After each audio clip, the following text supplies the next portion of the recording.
আজ আমরা এমন ৮ সৌভাগ্যবান মানুষের কথা শুনব, যেই সৌভাগ্যবান মানুষগুলোকে আল্লাহ তাআলা ভালোবাসেন বলে কোরআনে জানিয়ে দিয়েছেন, ঘোষণা দিয়ে দিয়েছেন। এবং আমরা প্রতিটি পয়েন্ট যখন শুনব চেষ্টা করব ওই পয়েন্টটি আমার মধ্যে যেন চলে আসে, আমি যেন সে ৮ শ্রেণীর ৮ প্রকার গুণ যেন আমার মধ্যে চলে আসে, ৮ শ্রেণীর মধ্যে যেন আমি পড়ে যাই, সে চেষ্টা আমরা করব। আল্লাহ তাআলা আমাকে, আপনাকে, আমাদের সবাইকে আল্লাহর প্রিয় পাত্র, আল্লাহর ভালোবাসার বান্দা হওয়ার তৌফিক নসিব করুন। ভাইরা আমার, যেখানে আল্লাহকে ভালোবাসাটাই বিরাট গৌরবের ব্যাপার, সেখানে স্বয়ং আল্লাহ ভালোবাসবেন, কত বিশাল ব্যাপার। আমরা যে ৮ শ্রেণী মানুষের কথা বলবো,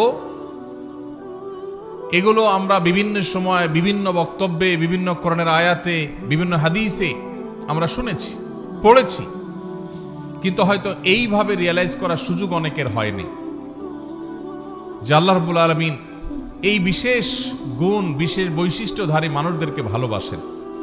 তো আমরা সেগুলো জানবো ইনশাআল্লাহ। আল্লাহ তাআলা কোরআনে কারীমে বলেছেন, ওয়াল্লাযীনা আমানু আশাদ্দু হুব্বাল লিল্লাহ, যারা ঈমানদার, যারা আল্লাহর প্রতি ঈমান এনেছেন, আখিরাতের প্রতি ঈমান এনেছেন, সেই মুমিন বান্দারা তারা আল্লাহকে সবচেয়ে প্রকটভাবে, সবচেয়ে শক্তভাবে, সবচেয়ে প্রগাঢ়ভাবে, সবচেয়ে বলিষ্ঠভাবে আল্লাহ রাব্বুল আলামিনকে ঈমানদারেরা ভালোবাসে। এটা আমাদের ঈমানদারদের ভালোবাসা। আমাদের ভালোবাসা সবচেয়ে প্রকট হবে, সবচেয়ে প্রগাঢ় হবে, সবচেয়ে বেশি ভালোবাসা হবে কার জন্য? কেন আল্লাহর জন্য ভালোবাসা হবে? কারণ ভালোবাসার যে সূত্র, কারোর গুণে মুগ্ধ হয়ে, কারোর অবদানে তুষ্ট হয়ে, তৃপ্ত হয়ে আমরা তার গুণে আমাকে মুগ্ধ করে এবং তাকে ভালোবাসতে বাধ্য করে, তাহলে ওই ব্যক্তি বা বস্তুর গুণের সৃষ্টিকর্তা, যিনি এই গুণকে সৃষ্টি করেছেন, এই গুণ তার সৃষ্টি না হলে ওই ব্যক্তি বা বস্তুর মধ্যে আসতোই না। তাহলে সেই আল্লাহকে ভালোবাসা, এটা আমাদের বিবেকের দাবি, এটা আমাদের যুক্তি এবং ঈমানের দাবি কত বেশি হওয়ার কথা।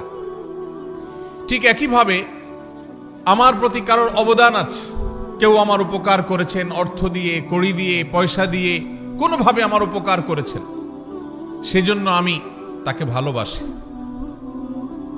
যিনি আমার উপকার করেছেন, তিনি নিজে উপকার করার ক্ষমতা সংরক্ষণ করেন না, আল্লাহ তাআলা তাকে উপকার করার ক্ষমতা দিয়েছেন, সামর্থ্য দিয়েছেন, তৌফিক দিয়েছেন, মানসিকতা দিয়েছেন, তাই তিনি করতে পেরেছেন। তাহলে যে আল্লাহর দান না হলে তিনি উপকারটাই করতে পারতেন না, তাহলে আমি কারোর দ্বারাই উপকৃত হয়ে তাকে যদি ভালোবাসি, তাহলে যে আল্লাহর দানে এই উপকারটা আমি পাওয়ার সুযোগ পেয়েছি, তাকে ভালোবাসা আমার ঈমানের কত বেশি দাবি হতে পারে।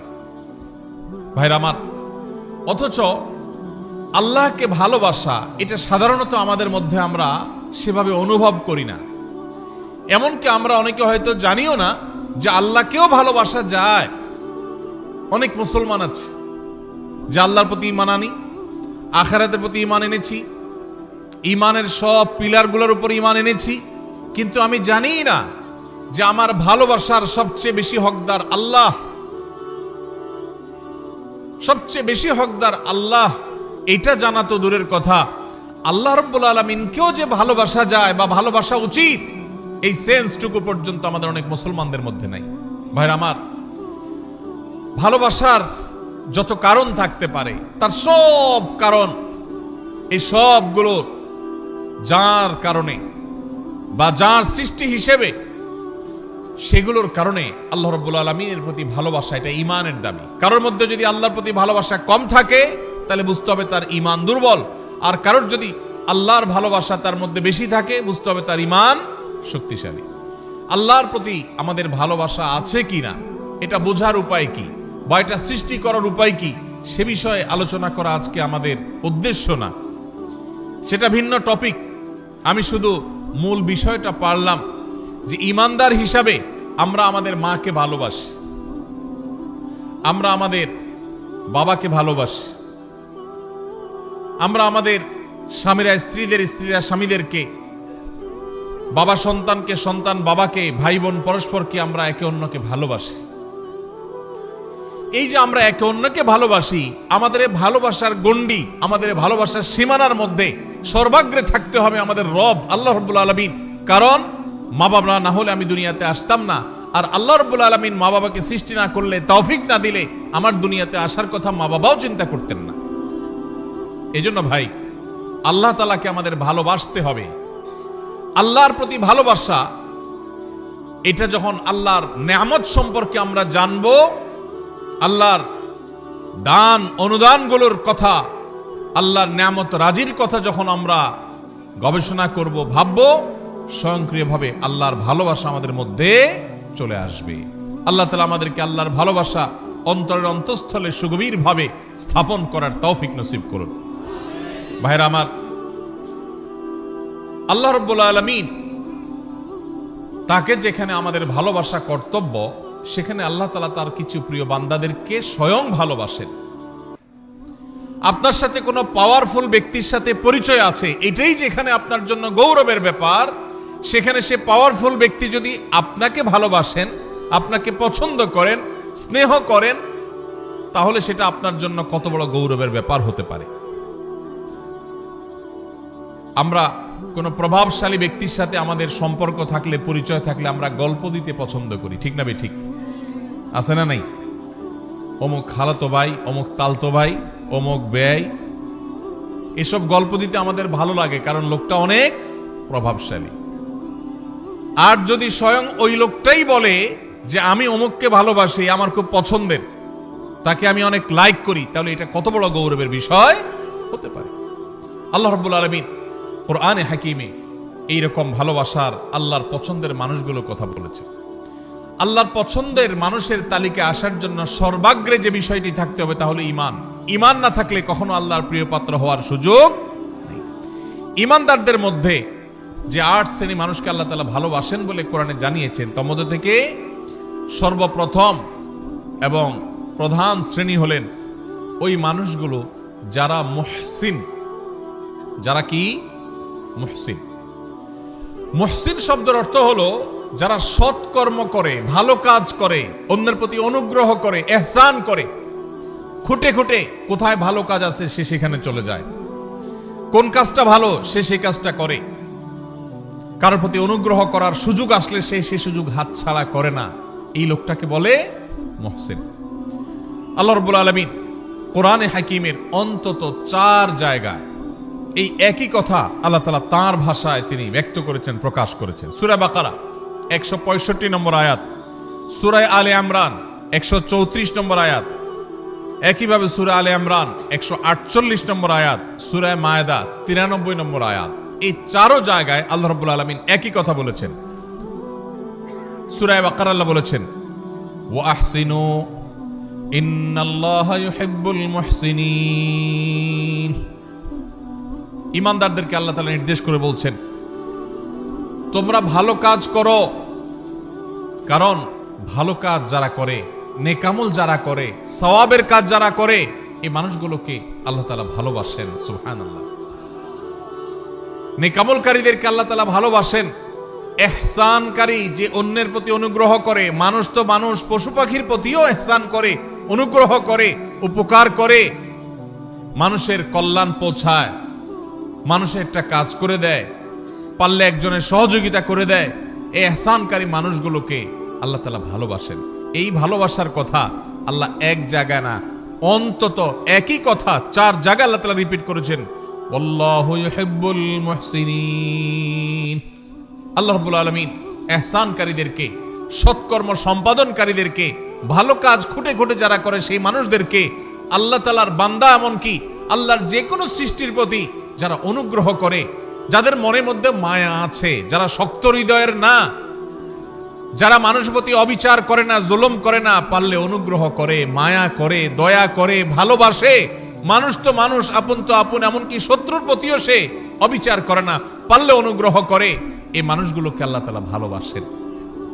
ভাইরা আমার, তাহলে আমরা আল্লাহর ভালোবাসার মানুষগুলোর প্রথম শ্রেণীর সাথে পরিচিত ইতোমধ্যে হয়ে গেলাম। তারা হলো যারা খুঁজে খুঁজে সব নেকামল ভালো কাজগুলো করে, বিশেষ করে আল্লাহর সৃষ্টি একটি একটি করে খুঁজে সবার সাথে অনুগ্রহ করে, মায়া করে, দয়া করে, ইহসান করে, আমরা সেই কাতারে শামিল হওয়ার চেষ্টা করব তো ইনশাআল্লাহ। হে আরশে আজিমের মালিক, আপনি আমাদের সবাইকে মুহসিনদের কাতারে, আপনি যাদেরকে ভালোবাসেন বলে কোরআনে ঘোষণা দিয়েছেন, আল্লাহ আমরা যেন সেই মানুষদের কাতারে শামিল হতে পারি সেই তৌফিক নসিব করেন। আজকের এই মাহফিল থেকে আমরা ভাই নিয়ত করে নেই, যখনই কোনো ভালো কথা শুনবো সবার আগে আমল করব। যখনই কোনো ভালো কথা জানবো সবার আগে সেটা বাস্তবায়ন করব। যখনই কারোর প্রতি উপকার করার, ইহসান করার, কারোর কল্যাণ পৌঁছানোর, কারোর সেবা করার, কারোর একটু সহযোগিতা করার সুযোগ পাবো, সবার আগে সেটা আমি ধরবো, হাতছাড়া করব না, চেষ্টা করবো তো ইনশাআল্লাহ। স্বার্থপরতার এই যুগে, স্বার্থান্ধের এই যুগে প্রত্যেকটা মানুষ নিজের স্বার্থ নিয়ে ভাবে, কারোর উপকারের কথা সাধারণত চিন্তা করে না। এমন স্বার্থান্ধ হয়ে গেছি আমরা আজ, এখন প্রবাদী হয়ে গেছে, আগে বাঁচলে বাপের নাম, নিজে বাঁচলে বাপের নাম। নিকৃষ্টতম একটা প্রবাদ আমাদের বাংলা ভাষায় প্রচলিত, নিকৃষ্টতম প্রবাদ, নিজে বাঁচলে বাপের নাম। এটা সেলফিশদের প্রবাদ, এটা কোনো মুসলমানের প্রবাদ নয়, এটা কোনো ভালো মানুষের প্রবাদ হতে। নিজে বাঁচলে অর্থাৎ আমারটা ঠিক থাকলে 16 আনা, তারপরে এবার বাপের চিন্তা করব, অন্যের চিন্তা করব। এটা কি ভালো মানুষের কথা না স্বার্থপরের কথা? আমরা সেই সাহাবীদের রুহানি সন্তান, আমরা সেই নবীর উম্মত যেই নবী নিজের চিন্তা পরে করতেন, মানুষের চিন্তা আগে করতেন। আমরা কি নিজের চিন্তা আগে করব না মানুষের চিন্তা আগে করব? যে বলে নিজে আগে বাঁচলে বাপের নাম, নিজে বাঁচলে বাপের নাম, তার এই কথার মধ্য দিয়ে সে মূলত তার স্বার্থপরতার কথার বার্তা দিয়েছে, ইঙ্গিত দিয়েছে। একজন মুসলমান তিনি তার জীবন বিপন্ন করে হলেও, তার জীবন বাজি রেখে হলেও আগে তার বাপকে বাঁচানোর চেষ্টা করবে, ঠিক না ঠিক? আপনার জীবন আপনার বাপের জীবন, দুইটার যে কোনো একটা টিকবে আপনি যদি এটা জানেন। আপনি আপনার মা, দুজনের যে কোনো একজন বাঁচতে পারবেন যদি আপনি জানেন। আপনি যদি নিজেরটা বাঁচানোর চিন্তা করেন, মারটার বাঁচানোর চিন্তা না করেন, আপনি কি সুসন্তান না কুসন্তান? তাহলে বোঝা গেল স্বার্থপর এটা কখনো ভালো মানুষের চরিত্র নয়। একজন ভালো মানুষের চরিত্র হলো তিনি কিভাবে অন্যের উপকার করবেন। আল্লাহ রাব্বুল আলামিন কোরআনে কারিমে এই অন্যের প্রতি অনুগ্রহকারী মানুষদের প্রশংসা করেছেন বিভিন্ন জায়গায়। ওয়ায়ুসিরুনা আলা আনফুসিহিম ওয়ালাউ কানা বিহিম খাসাসা। আল্লাহ রাব্বুল আলামিন সাহাবীদের প্রশংসা করে বলেছেন তারা অন্যকে অগ্রাধিকার দেয়, নিজের উপরে অন্যকে অগ্রাধিকার দেয়। নিজের শত কষ্ট, শত প্রয়োজন থাকা সত্ত্বেও আরেক ভাইয়ের প্রয়োজন থাক, আমি নিলাম না, আমার ভাইকে দিলাম। ভাইরা আমার, নামাজি মুসলমান বহু পাবেন, কম হোক বেশি হোক সব এলাকায় পাবেন। রোজাদার মুসলমানও পাবেন। ওয়াজ মাহফিলে এসে ঘন্টাকে ঘন্টা বসে বসে ওয়াজ শোনার মতো মুসলমানও পাবেন। কিন্তু এই মুহসিন মুসলমান ঘরে ঘরে প্রত্যেকটা জায়গায় জায়গায় আপনি খুঁজে পাবেন না। এই জন্য আজকের এই মাহফিল থেকে আমরা মুহসিন মুসলমান হওয়ার প্রতিজ্ঞা করে, নিয়ত করে তারপর যাব ইনশাআল্লাহ। আল্লাহ আপনি আপনার বান্দা আমাদেরকে আপনার মুহসিন বান্দাদের কাতারে শামিল হওয়ার, গণ্য হওয়ার, তাদের অন্তর্ভুক্ত হওয়ার তৌফিক আপনি নসিব করেন।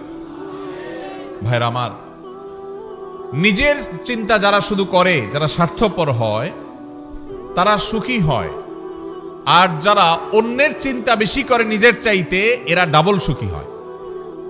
কিভাবে ডাবল সুখী?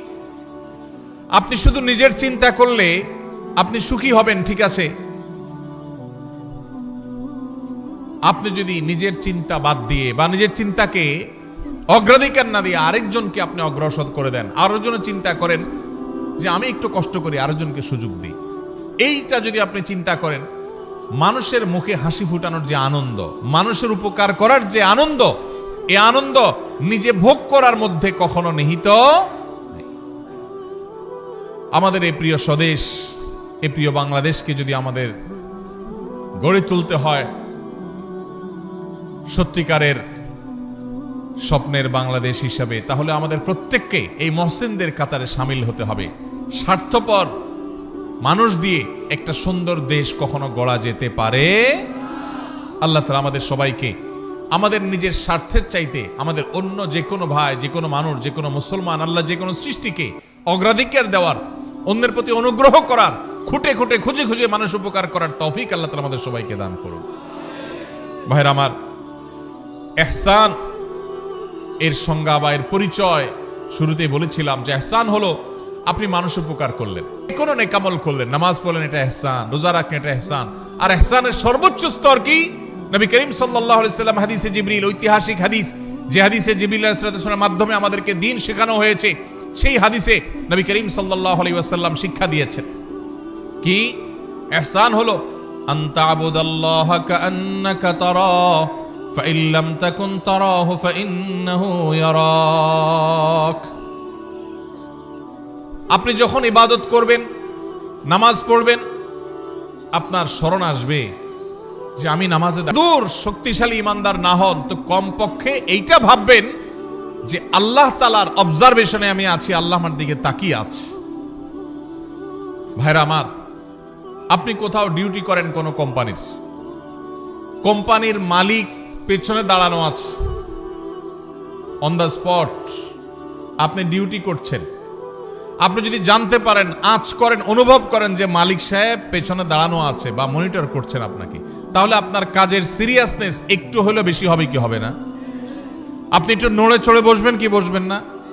ভাইরা আমার, ঠিক একইভাবে আমরা যখন ইবাদত বন্দেগী করব, যে কোনো ভালো কাজ করব, আমরা চিন্তা করব আমাদেরকে কে দেখছেন? আল্লাহ দেখছেন। আল্লাহ রাব্বুল আলামিন সবকিছু দেখেন, কোনো কিছুই তার কাছে গোপনীয় থাকে না।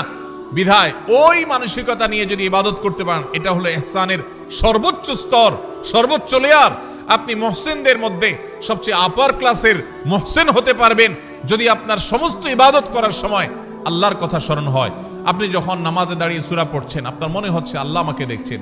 এই যে ওয়াজ মাহফিলে বসে আপনি কোরআন এবং হাদিসের কথা শুনছেন, একটি ভালো কাজে এসেছেন, এখনো আপনার মনে হবে যে আমার আল্লাহ দেখছেন যে বান্দা আমার কোরআন হাদিসের কথা শুনছেন। অতএব আমার মনের মধ্যে যেন বাজে চিন্তা না আসে, আমার নিয়তের মধ্যে যেন ভেজাল না ঢুকে, আমি যেন ভুল কিছু না করি। আল্লাহ তাআলা আমাদের সবাইকে এইভাবে আমাদের সমস্ত আমলগুলোকে ইহসানের সর্বোচ্চ স্তর দিয়ে সাজিয়ে মুহসিনদের সবচেয়ে আপার ক্লাসে পৌঁছার তৌফিক নসিব করুন। তাহলে প্রথম প্রকার মানুষ পেয়ে গেলাম যাদেরকে আল্লাহ রাব্বুল আলামিন ভালোবাসেন, তারা হলেন মুহসিন। আল্লাহ রাব্বুল আলামিনের নির্দেশ পালন করতে গিয়ে সকল ভালো কাজে তাদেরকে পাবেন। সব সমাজে এরকম কিছু মানুষ কম হোক বেশি হোক পাবেন যে খুঁজে খুঁজে দেখবেন যে সব ভালো কাজ করে। মসজিদে সবার আগে, বন্যা হয়েছে ত্রাণ নিয়ে সবার আগে, কেউ বিপদে পড়ছে সবার আগে, রমজানের রোজা সবার আগে, তারাবিতে সবার আগে, যে কোনো ভালো কাজে সবার আগে পাবেন। এরকম মুহসিন মানুষদের মধ্যে আমরা শামিল হতে চাইব। আল্লাহ আমাদের সবাইকে তৌফিক নসিব করুন। নাম্বার 2, দ্বিতীয় যে শ্রেণীর মানুষকে আল্লাহ তাআলা ভালোবাসেন বলে ঘোষণা দিয়েছেন কোরআনে, এক জায়গায় নয়, একাধিক জায়গায়, অন্তত 3 জায়গায় আল্লাহ তাআলা একই কথার ঘোষণা দিয়েছেন।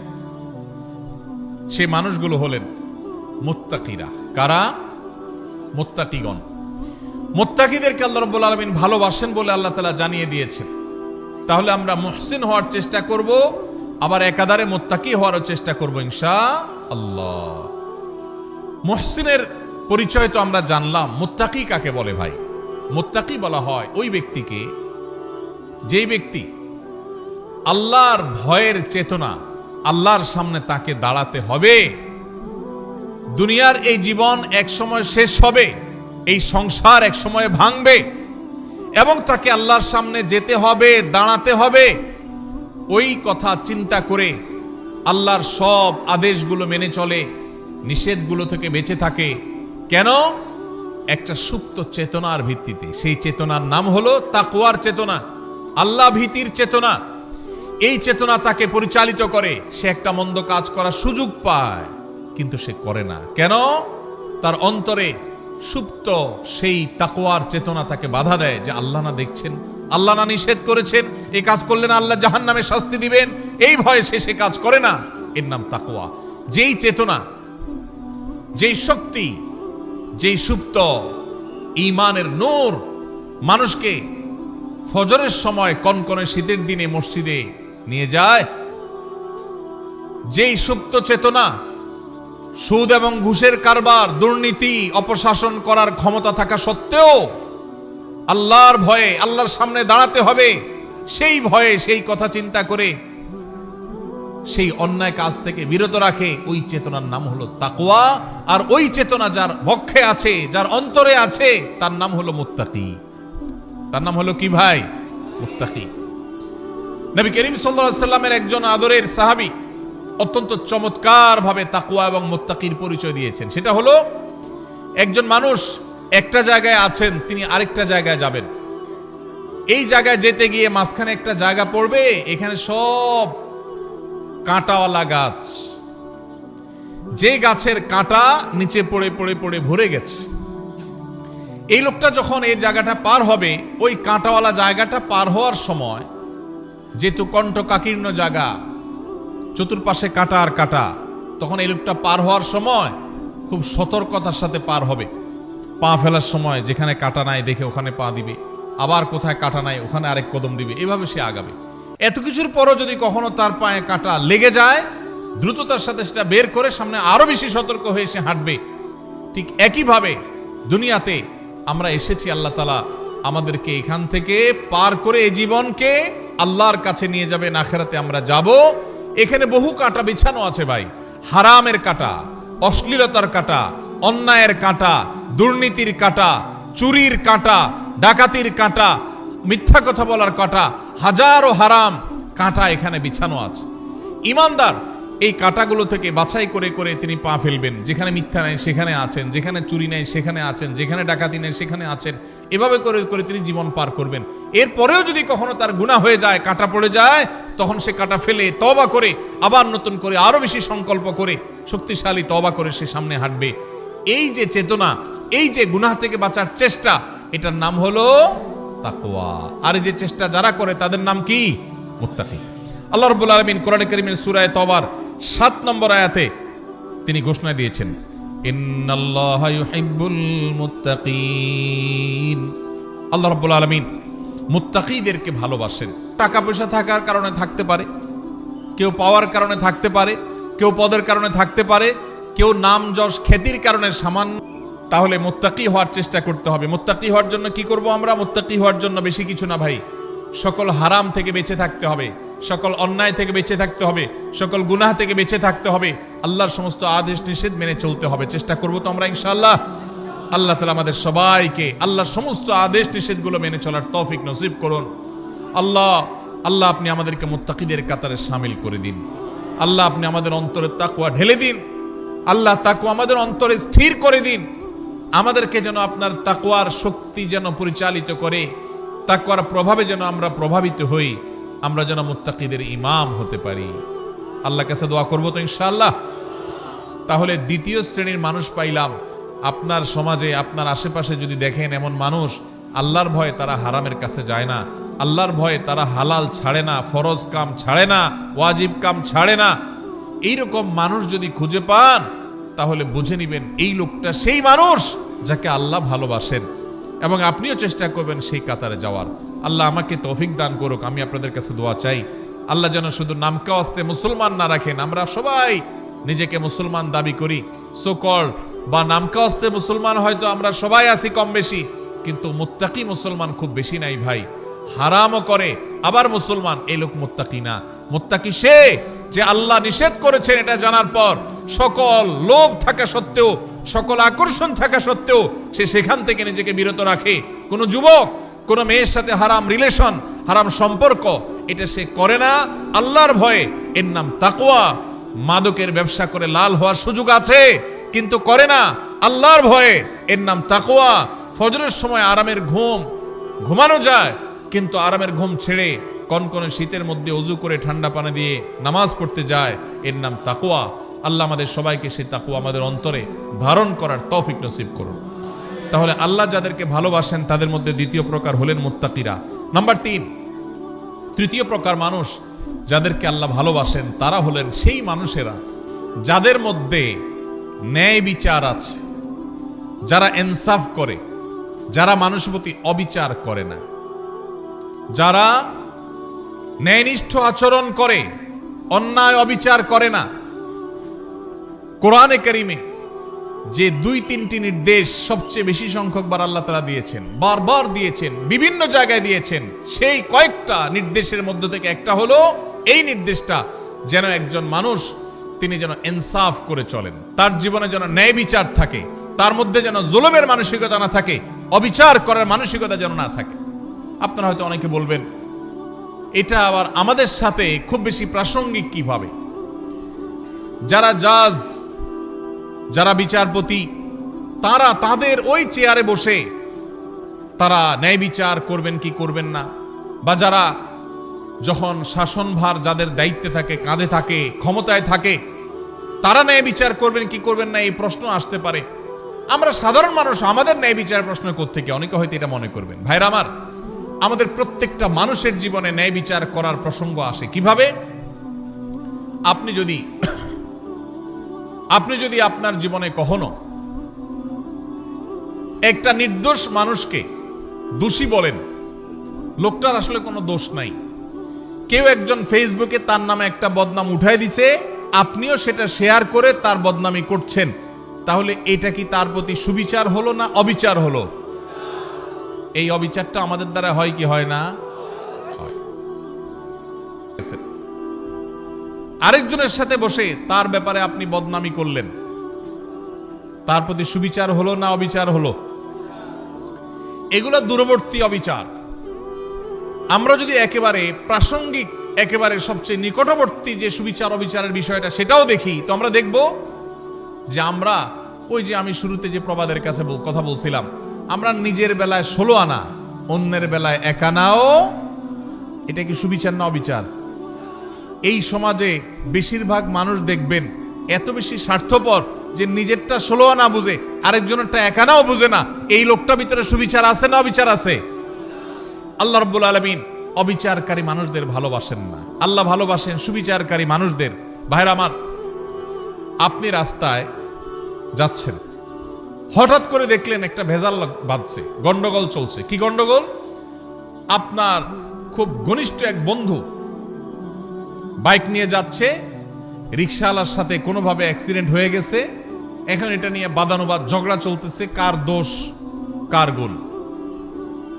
আপনি সেখানে গিয়ে যখন দেখছেন যে আমার দোস্ত বাইক চালাচ্ছে, রিকশাওয়ালার সাথে সংঘর্ষ হয়েছে, রিকশা আরোহী পড়ে গেছেন, আহত হয়েছেন, রিকশাওয়ালা ক্ষতিগ্রস্ত হয়েছেন, আপনি চোখ বন্ধ করে ডাইরেক্ট যায়া যেভাবে হোক ঘুরায় পেঁচায় আপনার দোস্ত, আপনার বন্ধুর পক্ষ অবলম্বন করলেন, আর রিকশাওয়ালা বললেন, ভাই আপনারই তো দোষ মনে হচ্ছে। সুবিচার না অবিচার? আপনি ভালো করে জানেন না, আপনি ওখানে ছিলেনও না, আপনার দোস্ত দেখে আপনি তার পক্ষ নিয়ে নিলেন, আরেকজনের বিপক্ষে চলে গেলেন। সুবিচার না অবিচার? আপনার এলাকার মানুষের সাথে আরেক এলাকার মানুষের গন্ডগোল লাগছে, আপনি যাই দেখলেন আরে আমার বাড়ির কাছের মানুষ, এবার যেহেতু আমার বাড়ির কাছের মানুষ, অতএব অন্ধের মতো তার সমর্থন করলাম, সে অন্যায়কারী হোক আর নির্দোষ হোক, সে যেটাই হোক না কেন, আমার এলাকার লোক বিধায় তার সমর্থন আমি করলাম। সুবিচার না অবিচার? কারণ তার পক্ষে যদি আপনি নেন, আর যদি সে আসলে দোষী হয়, তাহলে আপনি দোষীর পক্ষ নিলেন, নির্দোষের বিরুদ্ধে গেলেন। সুবিচার হবে না অবিচার হবে? ইমানদার কখনো অবিচার করতে পারে? ভাইরা আমার, এই কথাকে আল্লাহ রাব্বুল আলামিন কোরআনে কারীমে সূরা মুমতাহানার 8 নম্বর আয়াতে বলেছেন। একই কথা আল্লাহ রাব্বুল আলামিন কোরআনে কারীমে সূরা হুজুরাতের 9 নম্বর আয়াতে বলেছেন। একই কথা আল্লাহ তাআলা সূরা মায়েদার 42 নম্বর জায়গায় বলেছেন। অন্তত 3 জায়গায় আল্লাহ তাআলা বলেছেন, ইন্নাল্লাহা ইউহিব্বুল মুকসিতিন। আল্লাহ বলেছেন, ওয়াকসিতু, তোমরা সব সময় ন্যায় বিচার করে চলবে। খবরদার, ন্যায় বিচার করে চলবে, কারণ আল্লাহ তাআলা ন্যায় বিচারকারীদেরকে, ন্যায়নিষ্ঠ আচরণকারীদেরকে, ইনসাফকারীদেরকে ভালোবাসেন।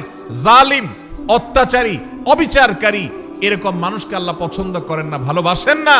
আল্লাহ ভালোবাসেন তাদেরকে যারা ন্যায় বিচার করে।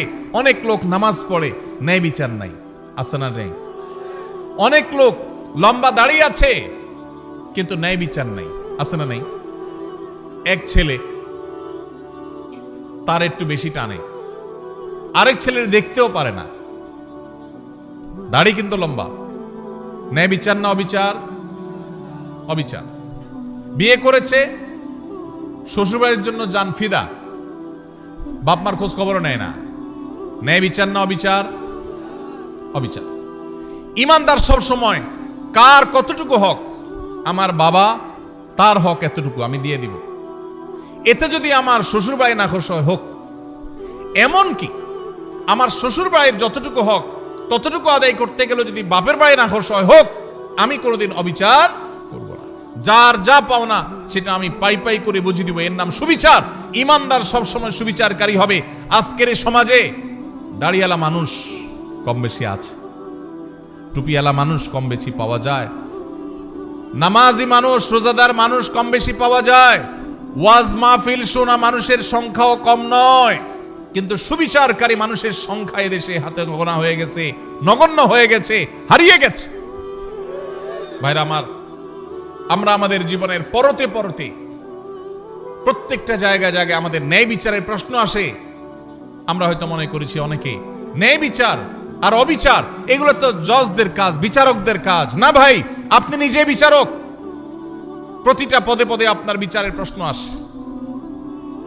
শুধুমাত্র মুসলমানদের সাথে না, এমনকি অন্য ধর্মের মানুষও যদি হয়, হিন্দু বৌদ্ধ খ্রিস্টান যে কোনো ধর্মের মানুষও যদি হয়, আল্লাহ বলেছেন কোরআনে, লা ইয়ানহাকুমুল্লাহু আনিল্লাযীনা লাম ইউকাতিলুকুম ফিদ-দীনি ওয়া লাম ইউখরিজুকুম মিন দিয়ারিকুম আন তাবাররুহুম ওয়া তুকসিতু ইলাইহিম ইন্নাল্লাহা ইউহিব্বুল মুকসিতিন। অন্য ধর্মের মানুষরা তোমাদের উপর যদি কোনো যুদ্ধ চাপায় না দেয়, তোমাদের দেশ থেকে বের করে না দেয়, শান্তিপূর্ণভাবে যদি সহাবস্থান করে, তাহলে তাদের প্রতি অন্য ধর্মের মানুষ হওয়া সত্ত্বেও ন্যায়নিষ্ঠ আচরণ করতে আল্লাহ নিষেধ করেন না, বরং ন্যায়নিষ্ঠ আচরণ রব্বুল আলামিন কোরআনে কারীমে সেজন্য বলেছেন, ওয়ালা ইয়াজরিমান্নাকুম শানাআনু কওমিন আল্লা তা'দিলু ই'দিলু হুয়া আকরাবু লিত-তাকওয়া। তোমার সাথে কারোর শত্রুতা আছে, কারোর শত্রুতা আছে, যেহেতু শত্রুতা আছে সেই জন্য ওই বেটা কোনো কারণে ফেঁসে গেছে।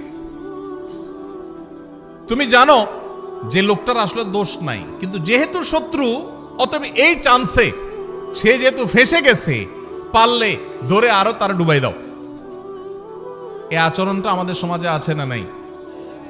রাজনৈতিক দ্বন্দ্ব আছে, আপনি এক দল করেন, সে আরেক দল করে, যেভাবে হোক সে ফেঁসে গেছে। আসলে সে দোষী না, আপনি জানেন। দোষী হলে তো ভিন্ন কথা। মনে করেন সে দোষী না, এটা আপনি জানেন, যেহেতু তার সাথে আপনার রাজনৈতিক দ্বন্দ্ব আছে এবং সে ফেঁসে গেছে, তার নামে একটা বদনাম উঠে গেছে, তাহলে এবার এই চান্সে আপনিও ঢোল পিটাইয়া তার বদনামে আরো বাড়ায় দিলেন। সুবিচার না অবিচার? আল্লাহ এই কথা বলেছেন, ওয়ালা ইয়াজরিমান্নাকুম শানাআনু কওমিন আল্লা তা'দিলু। খবরদার, কারোর সাথে তোমার শত্রুতা থাকতে পারে, ভিন্ন মত থাকতে পারে, ভিন্ন চিন্তা থাকতে পারে, মতবিরোধ থাকতে পারে, মতপার্থক্য থাকতে পারে, তোমার সাথে যত শত শত্রুতা থাকুক না কেন, শত্রুতার কারণে তার প্রতি জুলুম যেন না হয়। হক কথা শত্রুর পক্ষেও যদি যায়, সেটা বলতে তোমার দ্বিধা করা যাবে না। আর যদি হক কথা বলতে গিয়ে নিজের কাছের লোক বেজার হয়, সেটা বলতেও দ্বিধা করা যাবে না। কোনো অবস্থাতে অবিচার করা যাবে। আল্লাহ রাব্বুল আলামিন সে মানুষদেরকে ভালোবাসেন যারা অবিচার করে না। ভাইরা আমার, এই ব্যাধিটা আমাদের সমাজে সবচেয়ে প্রকট আকার ধারণ করেছে। শহরে গ্রামে সর্বত্র আপনি দেখবেন যে মানুষটার সবই ভালো, কিন্তু তার বিবেক বিবেচনা অনুযায়ী সে কাজ করে না। তার চোখের সামনে একটা অঘটন ঘটেছে, সে দেখেছে, কিন্তু সে না দেখার ভান করে আছে। শুধুমাত্র পক্ষের লোক যদি হয় তো উল্টাপাল্টা হইলে ওইটাকে লেপসেপ দিয়ে, ওইটাকে জোড়া তালে দিয়ে ভালো করার চেষ্টা। আর যদি বিরুদ্ধের লোক হয় তাহলে ভালো জিনিসটাকেও খোঁচায় খোঁচায় খারাপ করার চেষ্টা। আছে না নাই? এগুলো করে আপনি রাজনীতি করতে পারেন, এগুলো করে আপনি ব্যক্তি স্বার্থ উদ্ধার করতে পারেন। মনে রাখবেন, কিয়ামতের ময়দানে আল্লাহর আযাবকে আপনি এড়াতে পারবেন। এই জন্য যদি মুসলমান হতে হয়, যদি মুকসিত হতে হয়, যদি আল্লাহর প্রিয় বান্দা হতে হয়, তাহলে অবিচার ছাড়তে হবে, ন্যায় বিচার আনতে হবে নিজের জীবনে, নিজের চিন্তায়, নিজের আচরণে, নিজের কথায়, নিজের কাজে। আমার কথা দিয়ে কারোর প্রতি যেন অবিচার না হয়। চেষ্টা করবো তো ইনশাআল্লাহ আমাদের মুখ দিয়ে, আমাদের জবান দিয়ে কারোর প্রতি কোনো অবিচার যেন না হয়, কোনো অবস্থাতেই না। আল্লাহ আমাকে, আপনাকে, আমাদের সবাইকে এই আমলটি করার মধ্য দিয়েও আল্লাহর প্রিয় বান্দা, যাদেরকে স্বয়ং আল্লাহ ভালোবাসেন। যত সহজে বলে ফেলছি, বিষয়টা তো সহজ না। আরে ভাই, আল্লাহকে ভালোবাসাটাই তো অনেক বড় ব্যাপার, গৌরবের ব্যাপার যে আপনি আল্লাহকে ভালোবাসেন। রাষ্ট্রের সর্বোচ্চ চেয়ারে মানুষ, তার সাথে আপনার সম্পর্ক আছে, আসা যাওয়া আছে, এইটুকুই তো আপনার গৌরবের জন্য যথেষ্ট। আর সেখানে সেই লোক নিজে আপনাকে ভালোবাসেন, এটা যদি তিনি জানায় দেন যে আমি কক্সবাজার জেলার উখিয়ার অমুক গ্রামের অমুককে আমি ভালোবাসি, পছন্দ করে, সে আমার বন্ধু, বেস্ট ফ্রেন্ড, এটা যদি রাষ্ট্রের সর্বোচ্চ ব্যক্তি বলে, পাবলিকলি ডিক্লেয়ার করে, আপনার গর্বের কোনো শেষ থাকবে? সেখানে স্বয়ং আল্লাহ রাব্বুল আলামিন, কোন রাষ্ট্রের প্রধান না, এই সকল সৃষ্টি জগতের মহান সৃষ্টিকর্তা যিনি, তিনি নিজে ঘোষণা দিয়েছেন যাদের মধ্যে ইনসাফ আছে, যাদের মধ্যে ন্যায় বিচার আছে, যারা অন্যায় করে না, জুলুম করে না, নিজের প্রতিও না, শত্রুর প্রতিও না, অমুসলমানের প্রতিও না, কারোর প্রতি না, ন্যায় এবং ইনসাফের ক্ষেত্রে তারা এক চুলে দিক সেদিক হয় না। কে নাখোশ হলো আর কে খুশি হলো, তার দল থাকলো কি থাকলো না, তার পছন্দের লোকজন তাকে ভালোবাসলো কি বাসলো না, এসব দেখা দেখি নাই। সৎ এবং সত্য কথা সে ঠিকই বলে, ইনসাফ ঠিকই করে, জুলুম কারোর প্রতি করে না। এই মানুষকে স্বয়ং আরশের মালিক, স্বয়ং রাজাদিরাজ, সকল সৃষ্টি জগতের সৃষ্টিকর্তা মহান আল্লাহ রাব্বুল আলামিন স্বয়ং ভালোবাসেন। আল্লাহ তাআলা আমাদের সবাইকে সেই সৌভাগ্যবান মানুষদের কাতারে শামিল হওয়ার তৌফিক দান করুন। তাহলে তিনটা শ্রেণী পেয়ে গেলাম। প্রথম শ্রেণী ছিল কি? মুহসিন, যারা খুঁটে খুঁটে সব ভালো কাজগুলো করে, মানুষের উপকার করে, ইহসান করে। আর দ্বিতীয় হলেন মুত্তাকি, যাদের মধ্যে আল্লাহর ভয়ের চেতনা আছে, সেজন্য সে আল্লাহর ফরজ নির্দেশ ছাড়া থাকতে পারে না, আর আল্লাহর হারামের ধারে কাছেও যায় না। আর 3 নম্বর হলেন ইনসাফকারী, মুকসিত, যাদেরকে বলেছেন আল্লাহ, আল্লাহর ভাষা যারা মুকসিত, সে ইনসাফকারী, ন্যায় নিষ্ঠ আচরণকারী, কখনো অবিচার করে না, দোস্ত হোক আর যেই হোক। আল্লাহ তাআলা আমাদের সবাইকে এদের কাতারে শামিল হওয়ার তৌফিক দান করুন। নাম্বার 4 নম্বর হলো যারা তওবা করে। যারা কি করে ভাই? তওবা করে। আল্লাহু আকবার। আমাদের সবারই জীবনে ভুল ত্রুটি হয়, হয় কি হয় না বলেন? গুনাহমুক্ত কে কে আছেন এখানে? আছেন কেউ? সবারই আমাদের গুনাহ হয়। নবী সাল্লাল্লাহু আলাইহি ওয়াসাল্লাম এই কথাই বলেছেন, কুল্লু বনি আদম খাত্তা ওয়া খায়রুল খাত্তাইনা আত-তাওয়াবুন। সকল আদম সন্তানই কম বেশি অপরাধী, আমাদের সবারই কম বেশি দোষ আছে। কিছু লোক আছে সমাজে, দেখবেন সে কোনো দোষ খুঁজে পায় না, আছে না নাই? নিজের কোনো দোষ খুঁজে পায় না।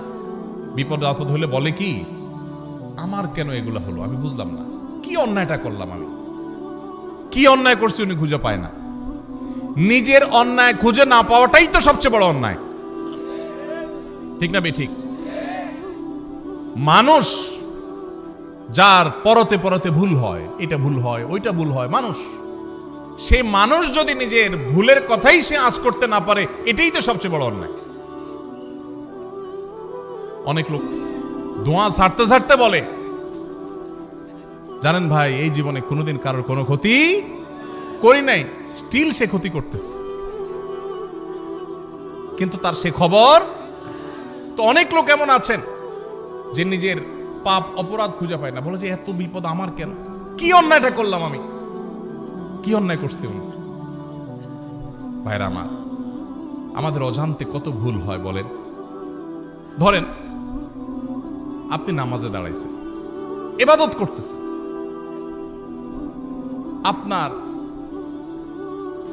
জামাটা হয়তো কোনো কারণে একটু গন্ধ হয়ে গেছে, আপনি জানেনও না, হতে পারে না কোন এক সাইডে কোনো গন্ধ কিছু লাগছে বা কিছু, আপনার পাশের মুসল্লির কষ্ট হচ্ছে, অন্যায় না ন্যায় এটা? আপনি হয়তো টেরো পান নাই, হইতে পারে কি পারে না বলেন? আপনি হয়তো বাজারে গেছেন, পাবলিক বাসে উঠছেন, খুব চাপাচাপি ভিড়ের মধ্যে উঠছেন, এই চাপের মধ্যে একটু জোর করে উঠতে গিয়া হয়তো কেউ কষ্ট পেয়েছে, আপনি টেরও পান নাই। হতে পারে কি পারে না? হতে পারে না এরকম? আপনি হাঁটছেন, আপনার পায়ের নিচে হয়তো পিপিলিকা পড়ে মারা গেছে। পিপিলিকা আপনাকে কষ্ট দিলে নিধন করা জায়েজ আছে, তাকে মারা না জায়েজ না, কিন্তু কোনো প্রয়োজন ছাড়া, কোনো কারণ ছাড়া আল্লাহর কোনো প্রাণীকে অহেতুক হত্যা করা, এটা আপনার জন্য ইসলাম আপনি সেটা করতে বলে নাই। কিন্তু আপনার অজান্তে আপনার পায়ের নিচে পড়ে এরকম বহু প্রাণী হয়তো মারা গেছে, হোয়ারেস তাকে মারার কোনো কারণ হয়তো নাই, সে আপনার কোনো উপদ্রব করছে না, আপনি রাস্তা দিয়ে হেঁটে যাচ্ছেন, কিন্তু আপনার অজান্তে কাজটা হয়ে গেছে। হতে পারে কি পারে না? এরকম অন্তত কয়েক হাজার দৃষ্টান্ত এখানে বসে দেওয়া যাবে, খুঁটে খুঁটে বের করা যাবে, বড় তালিকা করা যাবে, যে আমাদের অজান্তেও আমাদের অনেক ভুল হয়। তাহলে কোনো মানুষ যদি বলে আমি আবার কি ভুল করলাম, আমার অন্যায়টা কি হলো, আমি অন্যায়টা কি করলাম, তাহলে এটাই হলো তার সবচাইতে বড় অন্যায়। আমার অপরাধটা কি, এই কথা যে বলে সে সবচেয়ে বড় অপরাধী। আল্লাহর কাছে বান্দা সব সময় তার অপরাধ বোধের কথা স্মরণ করবে। আমার অজান্তে কত অপরাধ হয়ে যাচ্ছে, জ্ঞাতসারে কত অপরাধ হয়ে যাচ্ছে। এই যে আমি কথা বলছি, এই কথাটা যে মাপে হওয়া দরকার একটু বেশি মাপে হয়ে যাচ্ছে। হতে পারে এটাও একরকমের সীমা লঙ্ঘন। আপনি আপনার বাবার সামনে, মায়ের সামনে কথা বলছেন, বাবা মা নিজস্ব লোক, ঘরের লোক, সবচেয়ে আপন মানুষ, একটু জোরে বলে ফেলছেন, অন্যায় হয়ে যেতে পারে, তাদের মনে কষ্ট হতে পারে, তারা এটাকে মাইন্ডে নিতে পারেন, তাহলে এটা একটা অপরাধ হতে পারে, অথচ আপনার খবরই নেই যে আপনি অন্যায় করেছেন। এরকম অজস্র অপরাধ হয়। এজন্য ইমানদার সবসময় তওবা করবে। আমাদের প্রিয় নবী সাল্লাল্লাহু আলাইহি সাল্লামের প্রিয় একটা আমল ছিল নিয়মিত তওবা করা।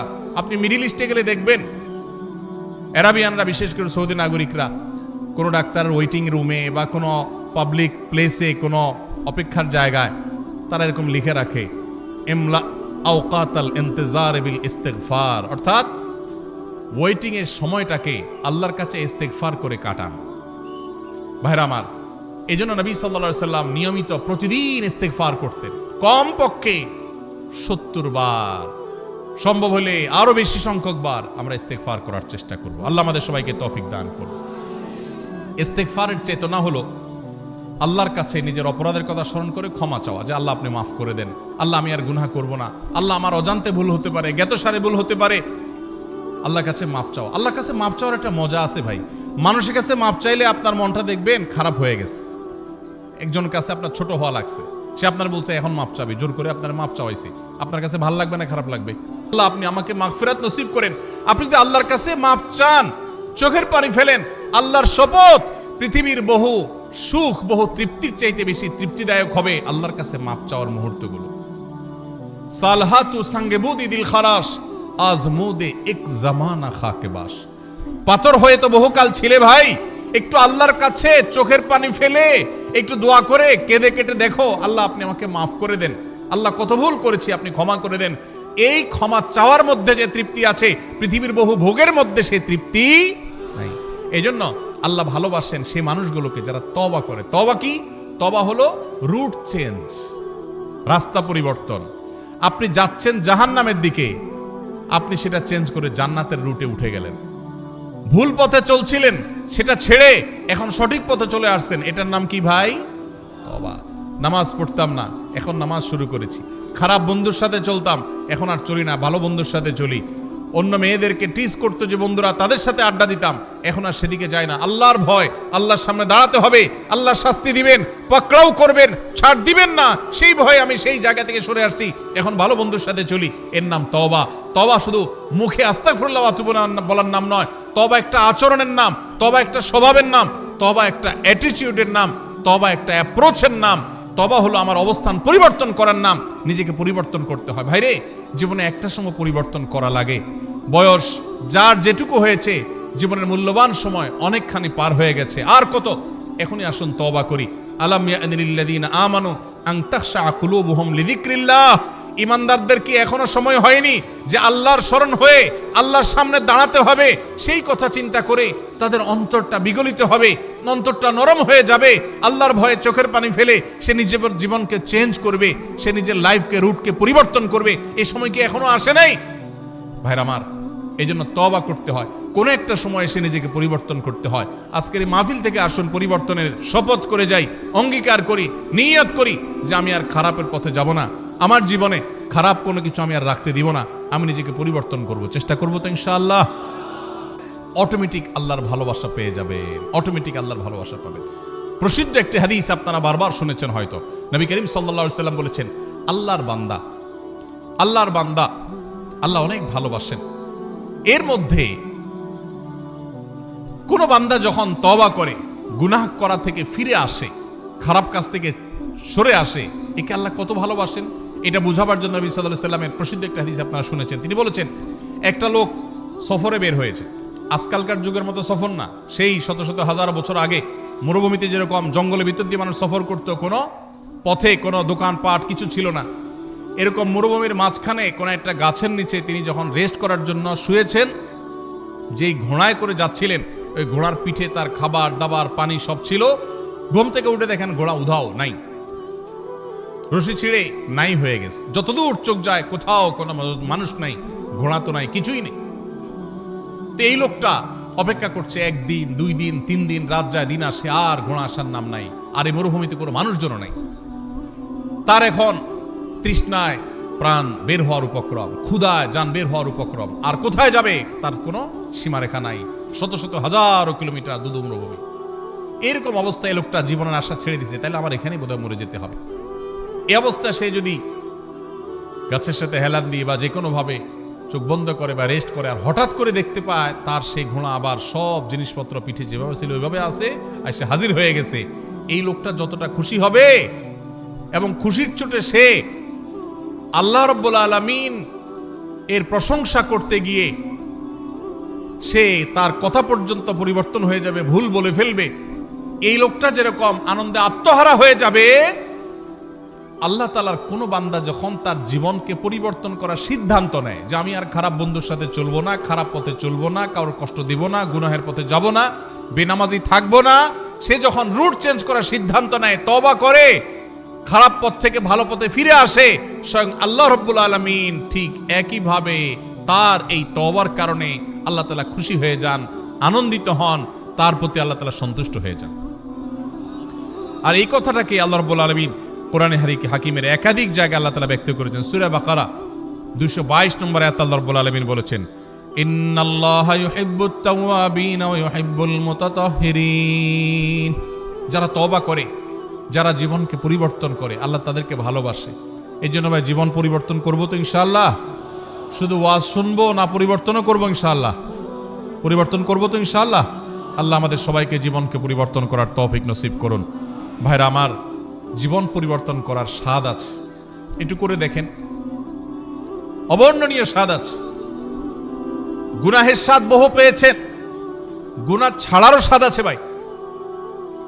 মা বাবার অবাধ্য হয়েছেন, হঠাৎ করে আল্লাহর ভয়ে বিগলিত হয়ে যে আল্লাহর সামনে দাঁড়াতে হবে, শাস্তির মুখোমুখি হইতে হবে, এই জন্য মা বাবার কাছে যে করজোড় করে, বাবা মাফ করে দেন, আর অন্যায় করবো না, বহু অপরাধ করেছি, এর একটা স্বাদ আছে ভাই। শয়তান আমাদেরকে জীবন চেঞ্জ করতে দেয় না, কিন্তু আপনি জীবন চেঞ্জ করে দেখেন, আপনার রুট চেঞ্জ করে দেখেন, তওবা করে দেখেন, অসম্ভব রকমের তৃপ্তি পাবেন, ঈমানি স্বাদ পাবেন। আল্লাহ তাআলা আমাদের সবাইকে তওবাকারীদের কাতারে শামিল হওয়ার তৌফিক নসিব করুন। ভাইরা আমার, ঠিক একইভাবে সূরা তওবার 108 নম্বর আয়াতেও আল্লাহ রাব্বুল আলামিন যাদেরকে ভালোবাসেন তাদের কথা বলেছেন। তাহলে এই আয়াত থেকে সূরা তওবা, সূরা বাকারার 222 নম্বর আয়াত থেকে আমরা জানলাম আল্লাহ তাআলা তওবাকারীকে ভালোবাসেন। এই জন্য তওবা করবো তো ইনশাআল্লাহ। তাহলে আল্লাহর ভালোবাসার চতুর্থ শ্রেণীর মানুষের পরিচয় পেলাম, তারা হলেন তওবাকারীরা। তারা কারা? তওবাকারীরা। আস্তাগফিরুল্লাহ ওয়া আতুবু ইলাইহি, আল্লাহর কাছে ক্ষমা চাই, আল্লাহর কাছেই ফিরে যাই, আল্লাহর কাছেই ফিরে আসছি, আল্লাহর দিকেই প্রত্যাবর্তন করছি, শয়তানের দিকে গেছিলাম আবার সরে আসছি, এর নাম তওবা। গুনাহ করছিলাম, গুনাহ ছেড়ে আল্লাহর বাধ্যতাগত হয়ে গেলাম, এর নাম তওবা। চেষ্টা করবো তো ইনশাআল্লাহ। ভাইরা আমার, আত্তাইবু মিনাজ যামবি কামাল্লা, তওবা করবো তো ইনশাআল্লাহ। ভাইরে, যেদিন নাকের ডগার নিঃশ্বাস শেষ হয়ে যাবে,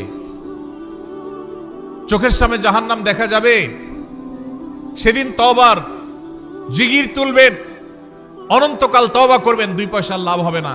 এখনো নিঃশ্বাস আছে নাকের ডগায়, এখনো শ্বাস প্রশ্বাস প্রবাহিত হয়।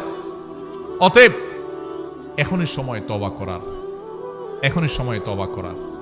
তওবার জন্য কোনো বয়সের প্রয়োজন হয় না। আমরা মনে করি বুড়া বয়সে তওবা করতে হয় না, ভাই, যৌবন বয়সেই তওবা করতে হয়। আল্লাহ আমাদেরকে আল্লাহর তওবাকারী বান্দাদের কাতারে শামিল হওয়ার তৌফিক দান করুন। তাহলে 4 নম্বর, যাদেরকে আল্লাহ ভালোবাসেন তারা হলেন কারা? তওবাকারীরা। নাম্বার 5, উত্তম রূপে পবিত্রতা অর্জনকারী। এদেরকে আল্লাহ তাআলা ভালোবাসেন, যারা খুব ভালোভাবে পবিত্রতা অর্জন করে। ভালোভাবে পবিত্রতা অর্জন করা বলতে, আপনি যখন অজু করবেন, অজুটা সুন্দর করে করবেন। অজু সুন্দর করে করার মানে এই না যে পানি 3 বালতি খরচ করা। কম পানিতে ভালো করে অজু করতে পারা, এটাই হলো একজন আদর্শ ইমানদারের বৈশিষ্ট্য। আমাদের সমাজে দেখবেন আমরা টেপে অজু করি, তো কত পানি আমাদের খরচ হয় আমরা জানিও না। বড় একটা বালতি রেখে টেপে অজু করে একদিন এরপর তাকায় দেখবেন হয় বালতি ফুল হয়ে গেছে না ফুল হওয়ার কাছাকাছি হয়ে গেছে, এত পানি লেগেছে। অথচ আমাদের প্রিয় নবী সাল্লাল্লাহু আলাইহি ওয়াসাল্লাম অজু করতেন 1 গ্লাস পানি দিয়ে, সামান্য একটু পানি দিয়ে তার অজু কমপ্লিট হয়ে যেত। আর আমাদের অজু করতে 1 বালতি পানি যায়। এই যে যারা মনে করেন যে আমি কি এমন অপরাধ করলাম, আপনার লাগবে 1 গ্লাস, আপনি লাগাইছেন 1 বালতি, অপরাধ না? অপরাধ না? অপচয় হলো কি হলো না? খবরও নাই। আধুনিক বিশ্বে আমাদের অজান্তে এরকম হাজার অপরাধ হচ্ছে, করছি ইবাদত, অজু হচ্ছে অপচয়ের গুনাহ। জবাবদিহিতা আছে। এখন বলবেন তাহলে কি করব? টেপে অজু করা ছেড়ে দিব? ভালো হয় যদি টেপে অজু না করতে পারেন, বদনাতে মগে অন্য কিছুতে করতে পারেন, সবচেয়ে ভালো হয়। নাই সেই সুযোগ তো টেপে করেন, কিন্তু সতর্ক থাকেন যেন অতিরিক্ত পানি খরচ না হয়। ব্রাশ করছেন আর এদিকে টেপ ছেড়ে দিয়ে রাখছেন, করতে আছে, হ্যাঁ, হাত ডলতেছেন, পাও ডলতেছেন, আর দিকে টেপ ছেড়ে দিয়ে আছে। একটু কষ্ট করে টেপটা বন্ধ করে নিয়ে ডলেন, সেটুকু করছেন। অজু করি আবার সাথে পানি অপচয় করি। বেশিরভাগ মানুষ, শতকরা হয়তো 99 জন মানুষ আমরা অজু করি সাথে অপচয় করি। কজন আছেন এখানে বলতে পারবেন যে আলহামদুলিল্লাহ আমি এ ব্যাপারে সচেতন? আমরা সচেতন থাকবো তো ইনশাআল্লাহ। তো আমি যেটা বলতেছিলাম সেটা হলো, অজু করতে গিয়ে পানি বেশি খরচ করার নাম উত্তম রূপে পবিত্রতা নয়। উত্তম রূপে পবিত্রতার মানে হলো, এই যে শীতের দিন আসছে, আসরের অজু দিয়ে কে কে এসা পড়তে পারেন? হাত তোলেন দেখি। মাশাআল্লাহ, দেখছেন? আসরের অজু দিয়ে এসা পড়তে পারা, এটা কি খুব, কে কি মনে করবে এসব চিন্তার দরকার নেই। গোসল করবেন, ফরজ নামাজ পড়তে হবে আপনাকে, এটা মাফ নাই। যা হয় হোক আপনার নামাজ পড়তে হবে, এটা জীবন মরণের ব্যাপার। অতএব উত্তম রূপে পবিত্রতা অর্জন করতে হবে। ফরজ গোসল যখন করবেন, আগে নাপাকগুলো ভালো করে ধুয়ে পরিষ্কার করে, কাপড়ের নাপাক পরিষ্কার করে, এরপরে পুরো শরীর নাপাক পরিষ্কার করে ভালো করে ধোবেন, ভালো করে গড়গড়া করে কুলি করবেন। এটা হলো উত্তম রূপে পবিত্রতা অর্জন করা। আল্লাহ রাব্বুল আলামিন কোরআনে হাকিমে প্রশংসা করেছেন কাদের? প্রশংসা করেছেন সূরা তাওবার 108 নম্বর আয়াতে ওই সমস্ত মানুষদের যারা উত্তম রূপে পবিত্রতা অর্জন করে। আল্লাহ বলেছেন, আল্লাহু ইউহিব্বুল মুত্তাহিরিন। মসজিদে কুবা, মদিনার এই এলাকার মানুষদের প্রশংসা করে আল্লাহ বলেছেন, ফিহি রিজালুন ইউহিব্বুনা আইয়াতাতাহারু। এই এলাকার কিছু মানুষ আছে, এরা খুব ভালো করে পবিত্রতা হইতে পছন্দ করে, আর আল্লাহ তাআলা ভালো করে পবিত্র হওয়া মানুষদের ভালোবাসেন।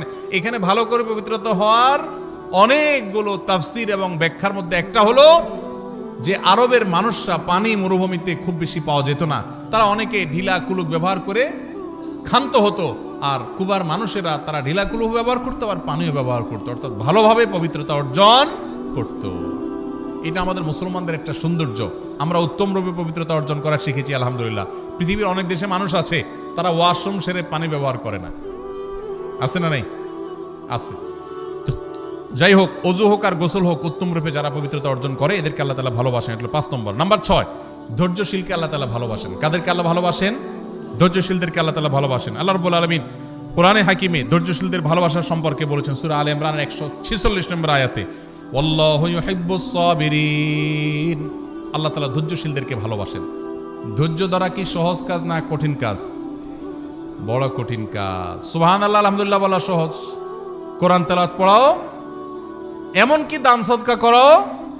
ধৈর্য ধরাটা, চান্দি যখন গরম হয়ে যায়, মাথা যখন রক্ত উঠে যায়, তারপরও ঠান্ডা মাথায় পরিস্থিতি সামাল দেওয়া, এর নাম সবর। এর নাম কি? সবর। সবর নাই। অনেককে দেখবেন মাশাআল্লাহ নামাজে কালামে যারা আল্লাহর রাহে জিহাদ করে, তারা আল্লাহর রাহে জিহাদ করে কিভাবে? সফফান, সারিবদ্ধভাবে, কান্নাহুম বুনিয়ানুম মারসুস। ইন্নাল্লাহা ইউহিব্বুল্লাযিনা ইউকাতিলুনা ফি সাবিলিহি সফফান কান্নাহুম বুনিয়ানুম মারসুস। যারা আল্লাহর রাহে সারিবদ্ধভাবে দাঁড়িয়ে এরকম বৃক্ষরাজির মতো যারা জিহাদে লিপ্ত থাকে, আল্লাহ রাব্বুল আলামিন তাদেরকে ভালোবাসেন, তাদেরকে আল্লাহ পছন্দ করেন। তাহলে আল্লাহর ভালোবাসার মানুষ হতে হলে আল্লাহর রাহে জিহাদ যখন করার সুযোগ তৈরি হবে তখন জিহাদও করতে হবে। আল্লাহ তাআলা আমাদের সবাইকে আল্লাহ তাআলার প্রিয় বান্দাদের কাতারে শামিল হওয়ার তৌফিক নসিব করুন।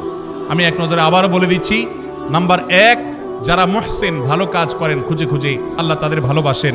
যারা মুত্তাকি, যারা তাকওয়া অবলম্বন করেন, তাদেরকে আল্লাহ ভালোবাসেন। যারা ইনসাফ করেন, ন্যায়নিষ্ঠ আচরণ করেন, কারোর প্রতি অবিচার করেন, আল্লাহ তাদেরকে ভালোবাসেন। নাম্বার 4, যারা তওবা করেন, কোনো অন্যায় ভুল হয়ে গেলে আল্লাহ তাদেরকে ভালোবাসেন। নাম্বার 5, যারা উত্তম রূপে ভালো করে পবিত্রতা অর্জন করে, তাদেরকে আল্লাহ ভালোবাসেন। নাম্বার 6, যারা বিপদ আপদে ইবাদত করতে গিয়ে, গুনাহ থেকে বেঁচে থাকতে গিয়ে সবর করে, সে সবরকারীদের আল্লাহ ভালোবাসেন। নাম্বার 7, যারা আল্লাহর পরে ভরসা রাখেন, তাদেরকে আল্লাহ ভালোবাসেন।